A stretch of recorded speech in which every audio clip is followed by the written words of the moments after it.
Hey gamers, Stogie here, and welcome to a special edition commentary.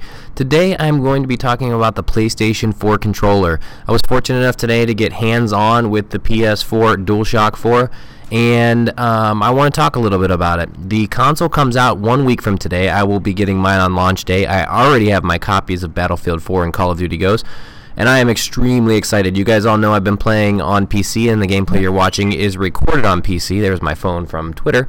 But anyway, the gameplay you're watching is PC Battlefield 4. So let's talk about the PS4 DualShock 4 controller. In my opinion, this is the single biggest improvement for the next generation consoles. I have been a huge critic of PlayStation's controllers over the years. You guys all know I have historically been Xbox only. Even though I've owned a PS3, I've never used it for more than playing Blu-rays.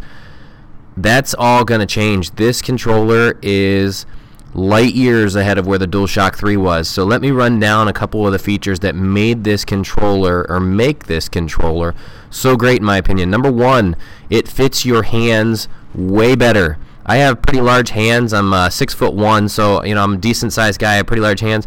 The controller handles actually fill the palms of your hands now, whereas they used to go from wide down to narrow, and they felt like you were just holding nothing. This is a substantial grip that kind of rests in your hands very, very comfortably.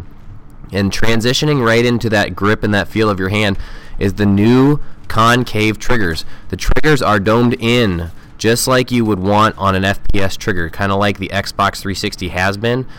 They're not as great of a curve as what you're used to with the Xbox 360 controller, if you know what I'm talking about, but they're just enough to kind of rest your finger comfortably on them. I think they could have went a little more with them, but they feel really, really good. Another thing I noticed about the controller that was just light years ahead of where the PS3 controller was is the way the thumbsticks click down. So what I mean by that is they click down very easily. It's not like you're going to be clicking them down on accident, but it's just like more natural. When I used to try to drop shot and whatnot on PlayStation 3's controller, my guy's camera movement would go all over the place because I couldn't forcibly push down the joystick without moving them all over the place. That is definitely gone. And tying into that with the joysticks is I always hated convex joysticks. I hated the dome thumbsticks.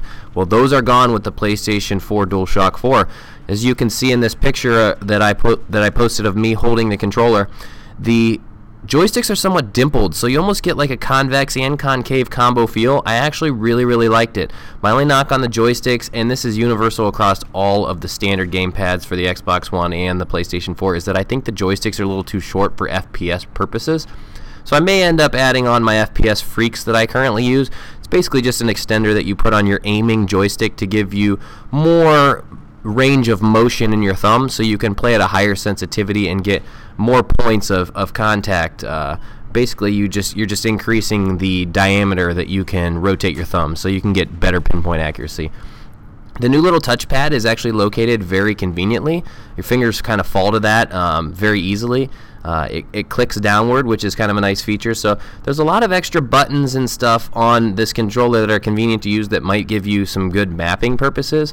Remains to be seen whether they're going to let us put custom button combinations on these controllers or not. But basically, that's all I want to talk about with the controller. I was so excited to get hands-on. I wanted to try this thing since they kind of revealed it and showed it during the summer. And now that I have, I am 100% certain I made the correct next-gen decision going with the PS4. So if you guys have any questions, leave them in the comments below. I will answer them as soon as I can. And thanks for watching, guys. I will talk to you later.